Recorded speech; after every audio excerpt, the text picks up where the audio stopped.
welcome back to Hello. Video Drones. How you all going? I'm Hannah Hart. I'm Nick Hart. It's your first time here. We review and analyse films and give a bit of trivia as well. We've been to the Christchurch Film Festival. Is that what it's called? Does it have a special name? It's called the NZIFF.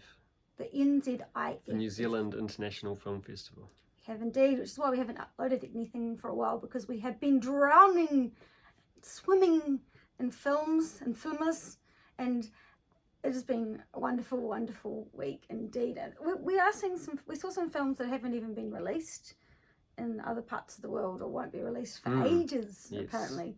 They'll be taking a while. You said that there was one film that last year came out that you got to see that someone actually emailed you about or messaged you on Facebook and said, how did 4 years ago. But yeah, like someone in America, someone actually who wrote the screenplay for a Paul Schrader film called Dog Eat Dog, emailed me and said, how the fuck were you able to see this film so much ahead of us Americans? And I kind of realised that it must be because in New Zealand, because of the festival circuit and the way the films travel, that New Zealand gets them quite soon after the Cannes Film Festival.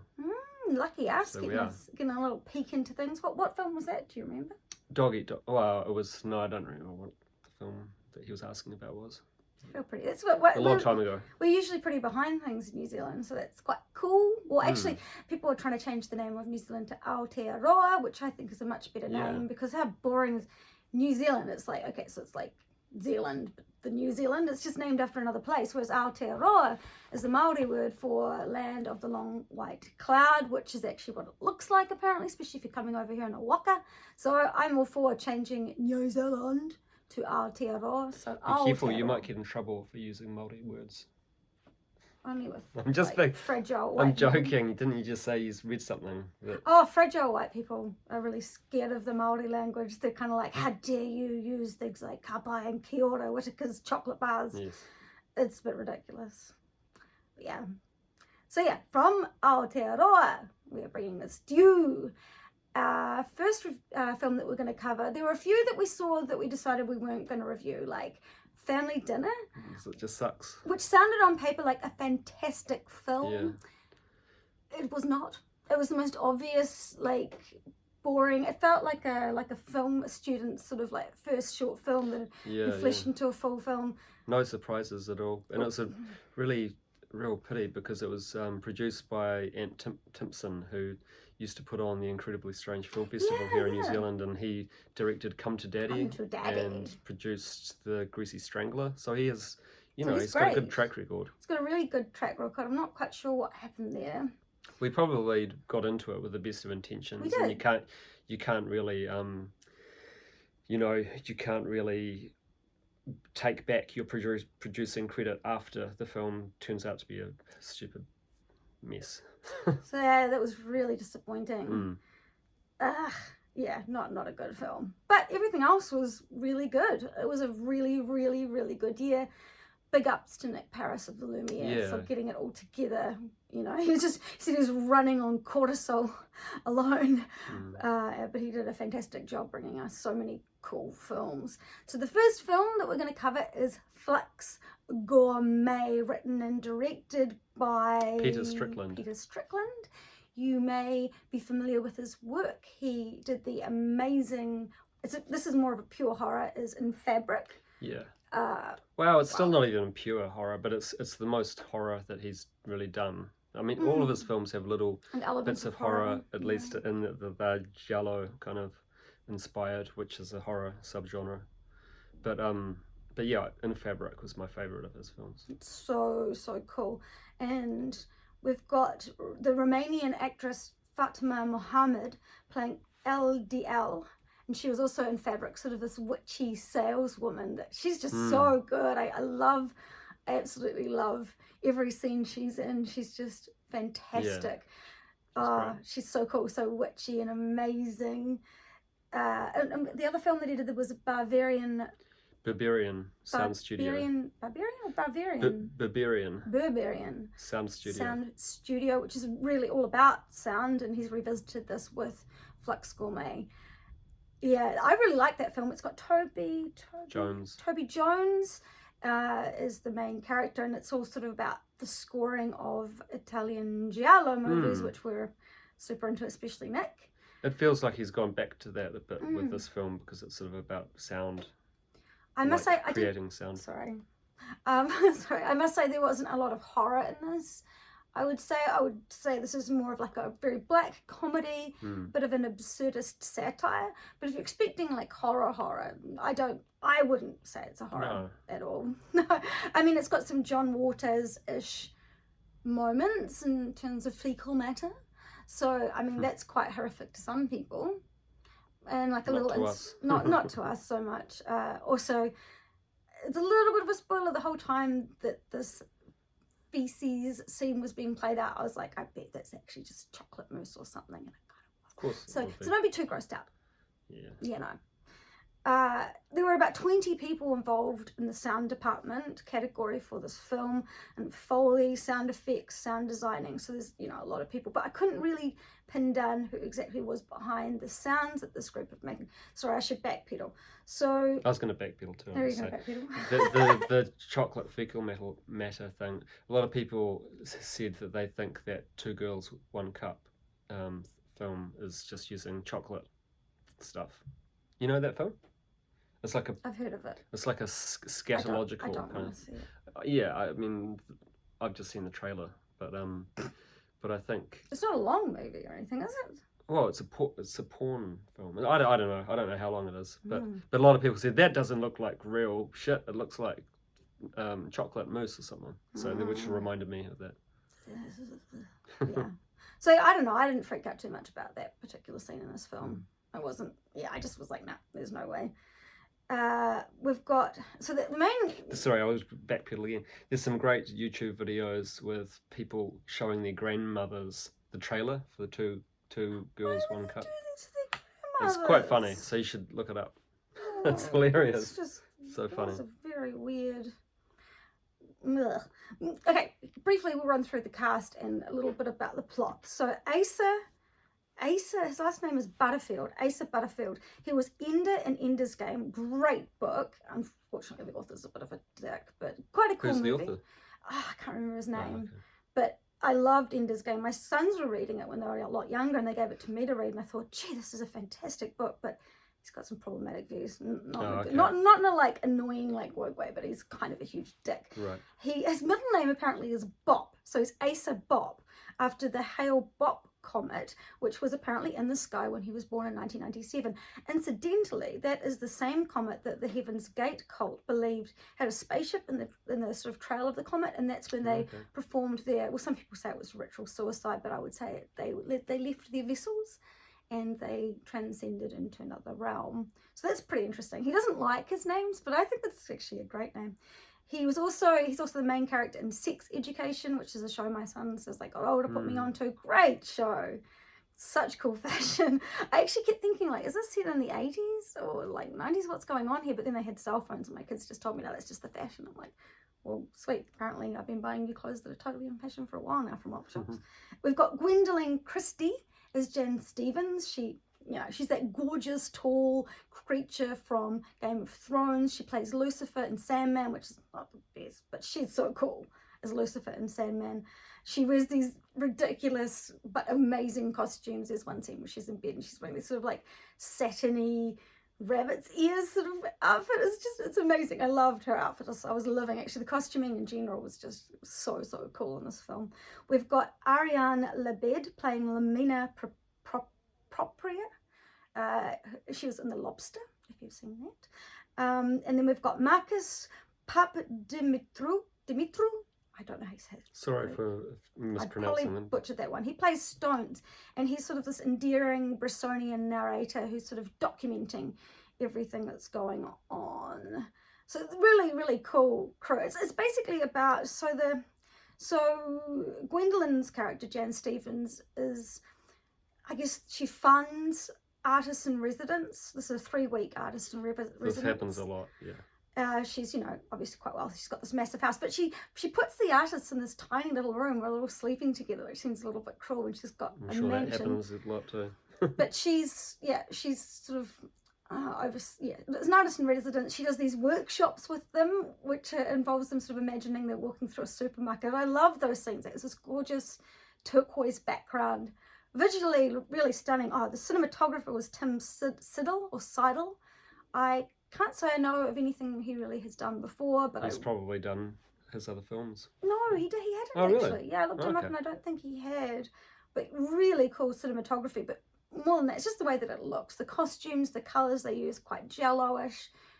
Really gorgeous, some really neat sort of up-close images of the instruments, which are sort of cooking implements that are used. These sort of washes of liquids swirling and foaming, really, really beautiful. I mean, I really love the way this was looked and how it was edited. Just visually, I absolutely adored the look of this film, and that kind of black absurdist humor really does tickle my fancy. So I really enjoyed it. I slept through a lot of it. He did.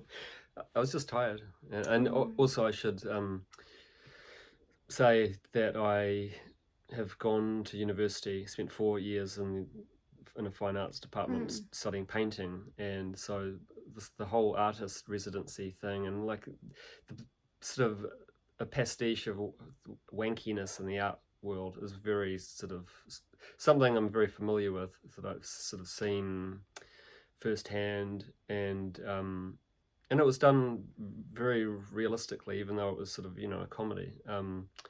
But yeah, I maybe it was even a bit too close to home, because I just didn't want to see it, like spend 2 hours watching it, really, and maybe that's why I snoozed. Maybe. And also, an interesting conversation to have is that I studied aesthetics there. You kind of had to do art history and aesthetics, and taste, like, you know, what's it called, like, you know, tasting. But I don't know the I've forgotten what the official kind of word, like here. Smelling is called olfactory senses, or is that tasting? That's tasting. It's tasting too. I think it's both. So that's probably the word I was looking for. But our first lecture in aesthetics, we had this big discussion. Like our rather snobby lecturer, who'd been in that head of that department for like decades, he didn't think that food could be considered an art. So we weren't allowed to study. A lot of people thought that, exactly. That's totally bullshit. And he was very well aware of that, and I think because he knew he'd get in trouble if he didn't at least devote some time to it, the first lecture we were all allowed to have a big kind of discussion, which turned into an argument, really, because, you know, half of the people didn't think that it was an art form and half passionately did think it was. So that was pretty interesting. How could you say that something that involves such an important sense is not an art form? Well, it can't be used as a kind of art. These are sort of snobby, you know, people that only think that, you know, like classical music, like hearing things like that, or like seeing art paintings and things like that. Those are the only true art ways that we can, you know. It sounds so wanky. It was wanky. Really, and I mean, billion people around the world would say that food is an art form. I mean, it's kind of crazy. But maybe they just had no sense of taste or smell or something. I just think truly that it was probably because they didn't want to have to introduce a new like medium to the curriculum, like, you know, like food. Put it in the too hard basket, maybe. Yeah. Kind of hard to do on that sort of scale. But that's a real shame, because, yeah, taste and smell to me is very important, very interesting. He had all kinds of sort of almost mathematical reasoning why that couldn't legitimately be considered an art form. But who's the New Zealand artist, the Christchurch artist, that does use smell as part of her art? She had that. She's a really cool lady. Yeah, she is. Jo. I'm not even going to try and pronounce her last name, because I don't want to butcher it. But yeah, I mean, exactly. Like, she's quite she's an academic. She's got a doctorate, and she definitely thinks there are. And she would have a great argument with that guy. Yeah, she creates all these really interesting smells and sort of bags of herbs with almost like a clear water bottle full of herbs and different sort of materials from around the area, and then there's like a kind of a gas mask or like an ear when you know. Yeah. Like something. They almost look like those things you have in planes when they come down. You can put the mask over your face and smell these different aromas. And she's essential oils as well. Yeah. There's a perfume that she's created. She's very. I love that. That was probably one of my favourite parts of the whole exhibition. That was easily mine. Yeah, that and Shanae Beardsley were the only ones that I really sort of loved. So I don't know. I think smell is a really interesting thing to explore for artists, and as someone who appreciates art, as it, I don't make art, but I like to experience it, and involving the smell to me is really. Yeah. I think it's great, and so sound is something that is probably my favorite sense, arguably. Like I'm a very sound-based, audible. I don't know what the word for it is, but auditory, audible. Yeah. There must be a word for it, but yeah, sound is really important to me. So a film like Barbarian. It's like Berberian. But I don't know. Barbarian. I've always just said Berberian. That was all about sound, and of course this one is too, because they're they call themselves sonic catering. They're these. Well, this is actually. Did you know that that's autobiographical? Like he had a band, a noise band, and another reason why this is quite personal to me is that I'm a musician, and I've been doing, like, especially in my teens, I was big on noise as a genre, and I used to trade tapes with Japanese artists and people in America and the UK as well, and so it's like, the idea of using instruments that aren't usually considered instruments was something that I used to do. Like I used to get my electric shaver and shave a cymbal that I had hanging from the set. That's a cool idea. That makes a neat sound. And then I'd put it through like a huge amp, and it would just be so loud. And this guy, Peter Strickland, used to have a band in the 90s called the Sonic Catering Band. Oh, so straight from there. Yeah. Because they describe themselves. There's even a video of them performing live, and all that they would do they would record themselves preparing a meal, but they would then kind of chop it up sonically, like with. They've used all these sort of distortion pedals and different equipment to muck around with the frequencies, and there's a flanger that comes up over and over and over again. Yeah. DIY noise. I really like that kind of thing. I really like that sort of experimentation with sound. Diamanda Gallus. Yeah. She is such a cool human, and she does these really interesting things with sound. With her voice. She uses her voice in the most interesting ways, and I think that she was a big kind of influence on this film, I would say. Very, very certain cool. Scenes, definitely. Yeah. The intensity of some of these performances, when you've got LDL, she's sort of performing naked, smeared with condiments and screaming and sort of whacking herself with whacking herself with the microphone. I mean, I loved that. I don't know. I apparently some people have said this film's kind of an inside joke about the art world. Maybe it's sort of trying to portray the pretentiousness of it or how silly it is. But I don't know. I personally really thought that they were great. But no, I don't know. I really liked it. I guess so. But I really love what they were doing with sound. I mean, I quite often will listen quite intently to the sounds that my food is making while it's cooking. It's part of the process. I just find those sort of things really interesting, and to amplify those and to capture those and add different things for like the sploshing and the swirling and just the sounds of blenders and of bubbling of fat. I love that. I think that's really fascinating, to be honest. The art world is pretentious, and there are going to be it's looking like there are going to be films every couple of years that are made about this. I mean, The Square by Ruben Östlund, who did Triangle of Sadness, which we're also going to review. That's about the kind of wankiness of the art world and other things. But also there's Velvet Buzzsaw, Yeah, which I don't think did a very good job. It's not that great, but then there's Art School Confidential as well. I mean, that was quite cool. I know, but there's there's lots of really good films about this sort of thing, and it's it's becoming a subgenre. I guess I don't know. I found it really interesting. I liked it. I really liked what they were doing with sound. I think that actually the way it's described in the film was the artistic pursuit of alimentary and culinary salvation to be done as public performance, which is probably something he said in his band originally. Probably. A lot of his films seem to have go back to sound as well. I mean, I was even reading something where he said, "I see In Fabric as an ASMR film." Yes, oh my goodness, because most times AMSR is kind of, you'd think that I would love it, but I'm not a big fan of it. There's something weird about it. I mean, I didn't even know what it was until you introduced me to it. No, I mean, I personally would rather, in autumn, I like to go somewhere quiet and crush leaves very quietly, or just sort of brush them with my fingers next to my ear. I mean, I'd rather do my own ASMR, I guess. Yeah. And I just find it kind of slightly creepy, which is kind of part of that's kind of more appealing, is the creepiness. I just find it funny. It's very strange. I find it but hilarious. I prefer kind of making my own ASMR. But I do get those. The reason is that they make these is that some people apparently get kind of like a sensual kind of tickly feeling from those kind of sounds. And I guess I get that to some degree.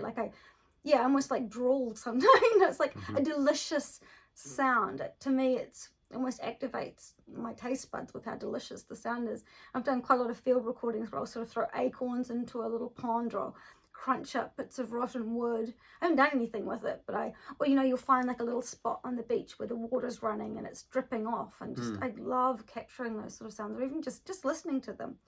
They're really, really great. There's a lot of really weird little things in this film that were quite delightful to me. So the character played by Asa, he plays Billy, and you find out that he's got this sort of egg lady fetish, and something about the way things smell when they're being somewhere. He's got a cool haircut. He's got a very cool hair. Very Jesus and Mary chain. I think that's who they based it on. Yeah, it looked great actually. I think there was a lot of laughter and giggling throughout this film, which was quite lovely in all the right places. I think that his haircut sort of garnered a little bit of giggles, but yeah, I mean, a lot of people they did seem to appreciate this film and enjoy it, and there was a lot of genuine sort of laughter and giggling, which was nice. They say you can sort of be controlled by the smell of fingers, which is really neat. It's also about the friction between an artist and their benefactor, who's financially sort of supporting it. So it's about that sort of friction. And Elle doesn't really like being told what to do, so she'll deliberately go out of her way to antagonize the benefactor's character, which is pretty fun. There's a little bit of a gross moment with the tortoise. There's another artist group called Mangrove Snacks that didn't get into the residency, and they've been pretty salty about this, so they call up and they do pranks and things like that involving a tortoise, which isn't very nice, but I'm sure it's a fake tortoise. In fact, funnily enough, soft shell turtles turn up in Decision to Leave, which is another film that we saw, so I thought it was quite interesting that they were quite a big part of it. Someone said that this film was, the director is talking about the peculiar relationship between artists and the institutions that fund, develop and encourage their folly. I don't think the director said that, but I don't think it was folly. It's weird that some people seem to think that this is very foolish, and it's folly to follow these things and do these things which are just strange and pretentious, but I don't know, I like some of these things. I like the pre-show chatter that happened before the performance was oh, that was so well done.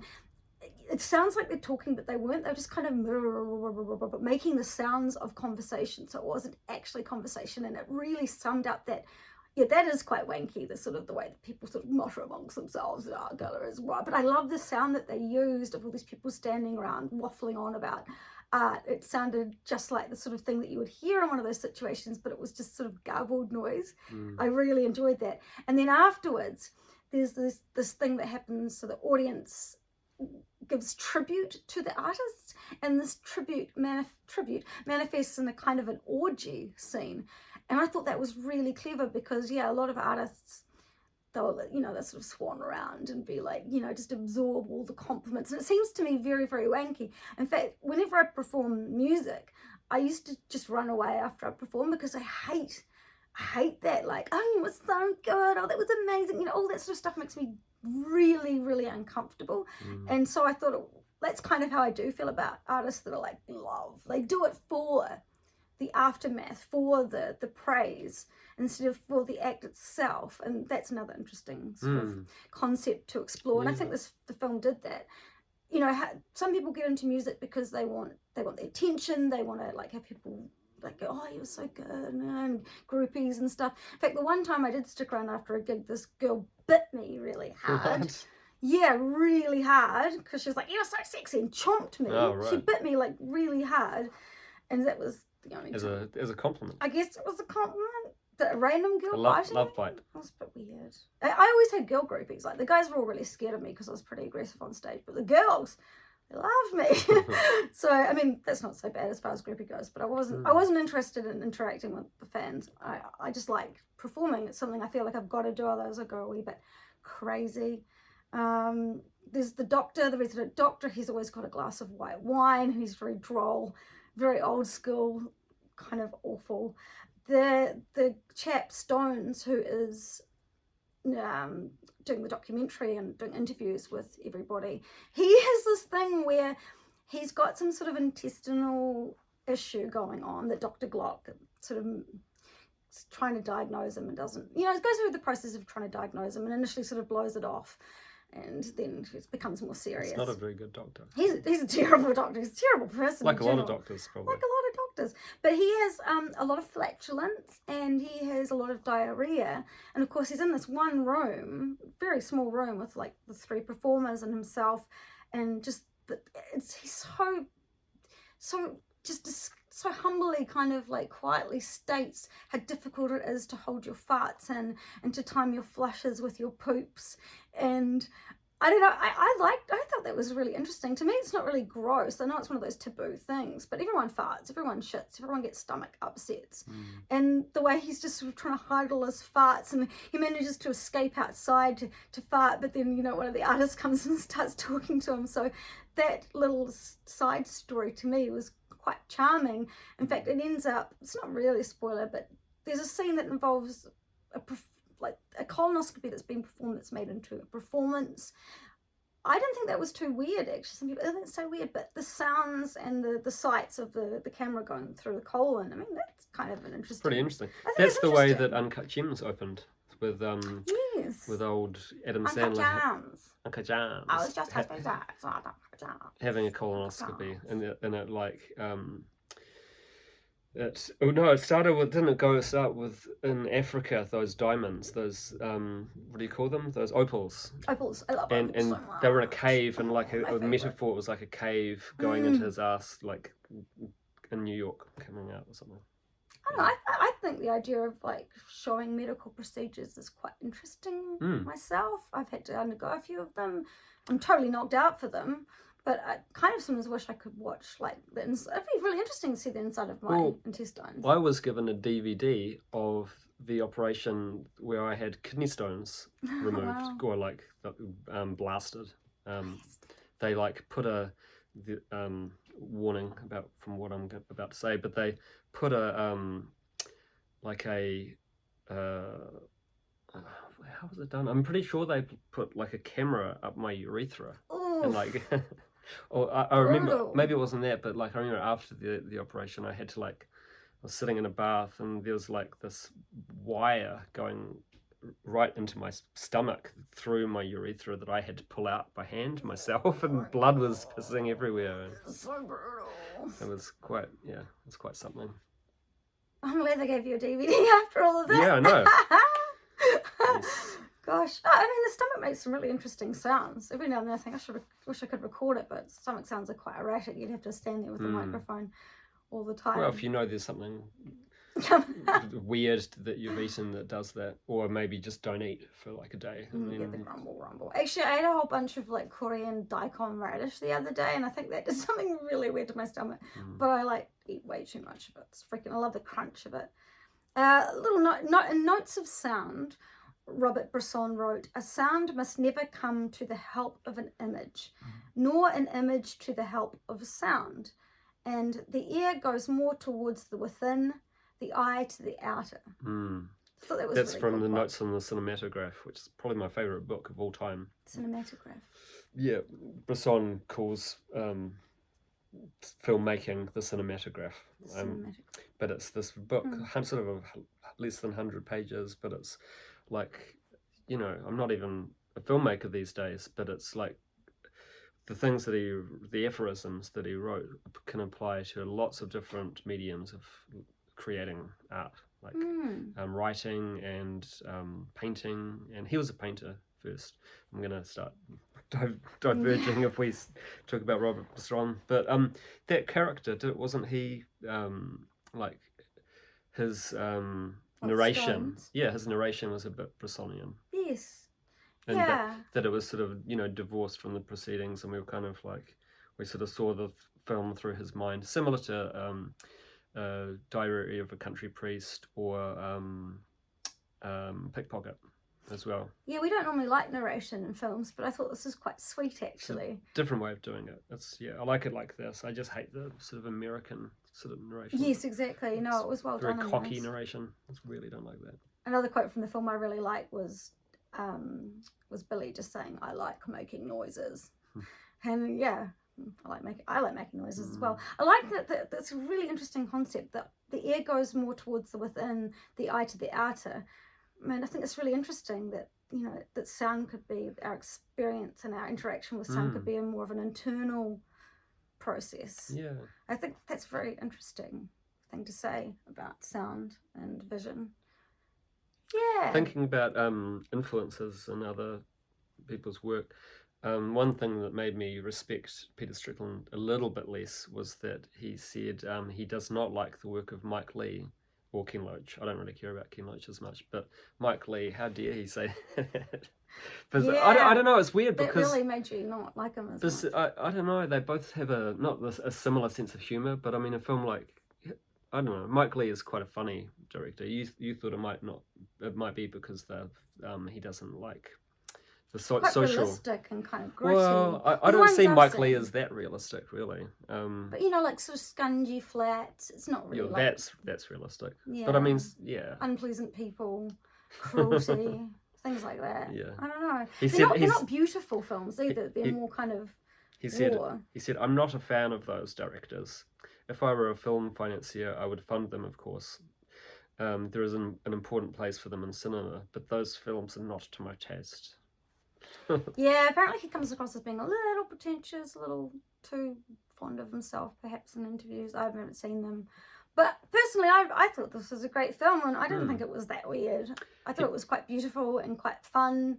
And I really liked the sounds that they were making. I really enjoyed them, which made me realise I should listen to more like experimental noise music. We watched a really cool documentary on Ennio Well, I played you some, and you're like, turn it off. There's some stuff though that's just really most of it's grating and noisy. The thing is, because I am so sensitive to sound, certain sounds are really repugnant to me. Because the one that I was playing you is actually like less like harsh noise, or it was Pew Smeary. And she uses sounds like the Suspiria soundtrack, like sighs and howls and things like that. I thought you'd like I like that, more. but that one in particular was just so like chaotic and jarring, and I was feeling quite sensitive, especially with my hearing. It gets really sensitive sometimes. Well, that's why it's called noise, because it's usually quite noisy. I mean, I like industrial noise, a lot of that, but you really have to be in the right headspace for that. But I also really like kind of more subtle sounds as well. Yeah. I didn't mind what I saw of this film, but I don't know. There's something about his films.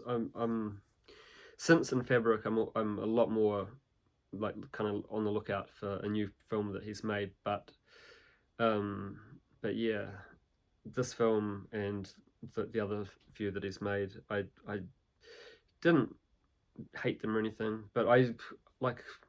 As far as like a filmmaker that's very influenced by giallo as a genre, I really love the films by the Belgian couple, or one of them looks like he's Italian, but Helene Catay and Bruno Forzani. They did Amir and The Strange Colour of Your Body's Tears and Let the Corpses Tan. Those films are really, really cool. Such cool titles. Yeah. Let the Corpses Tan. Yeah. I love that. You'd like such a cool title. These films. I mean, they've almost been sort of slightly in the new French extremity bracket, just because some of their films can be quite graphic as well. But they're good. They're less humorous than Peter Strickland. Maybe that's it. I'm very fussy with humor. Yeah, you're a bit funny. It needs to be like really black humor for me to kind of like it. But I was laughing, in the bits that I was awake for. Yeah, you were. And I love absurdism in all its forms. I really appreciate that, especially when it's in film. It's not, pure absurdism is not very often depicted. No, I enjoy it. So, you ready to rate, do you think? Oh yeah, you go first. Okay. So we rate our ratings are from 0 to 5 hearts. We do hearts because we're the hearts. And we both give a number and then we add it up, and then that's our overall. It's a bit of a weird way of doing it, but who cares? So I would give this a 3.5 hearts out of 5. It's not quite at a 4, but I really did enjoy this, and yeah, it was a pleasant experience for me, and I thought it was fun. Yep. I'd probably give it a 2.5. Okay, so that is a 5.5 out of 10 hearts. Yeah, that's about what it's getting on the IMDb. If I was giving it out of 10, I'd probably give it a 6. And I'd give it a 7. Maybe even a 7.5. Yeah. But yeah, I liked it. Nick didn't like it as much, but it's not a bad film by any means. No, not it's at not all. like we hated it. I don't think many people will feel ambivalent about it. Yeah. It's probably quite provocative to some people. Yeah. Good film. Enjoyed that. Looking forward to his next one. Okay. So stay tuned for our Triangle of Sadness Triangle of review. Sadness that I was fizzing about the other night. That was Okay. so cool. See you later, guys. See ya. Bye.